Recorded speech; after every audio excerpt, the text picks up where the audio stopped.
దారి తప్పిన పాలనను గాడిలో పెడతాం, రాష్ట్రాన్ని అభివృద్ధి బాట పట్టిస్తాం, ఉద్యోగాలు ఇస్తాం, పన్నులు తగ్గిస్తాం, విశాఖను ఆర్థిక రాజధానిగా ప్రకటిస్తాం. ఈ మాటలు అంటున్నది నేను కాదండోయ్. నిన్న ఒక ఇంటర్వ్యూలో లోకేష్ బాబు గారు ఈ మాటలు అంటున్నారు.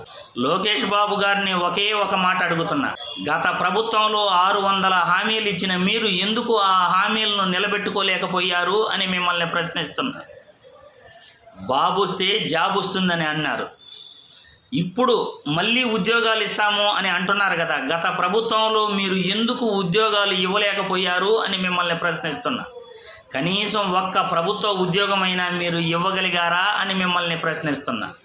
పన్నులు తగ్గిస్తాం అని అంటున్నారు, గత ప్రభుత్వంలో ఎంత శాతం మీరు పన్నులు తగ్గించారు అని మిమ్మల్ని ప్రశ్నిస్తున్నా. విశాఖను ఆర్థిక రాజధానిగా ప్రకటిస్తాం అని అంటున్నారు. జగన్మోహన్ రెడ్డి కూడా ఎగ్జిక్యూటివ్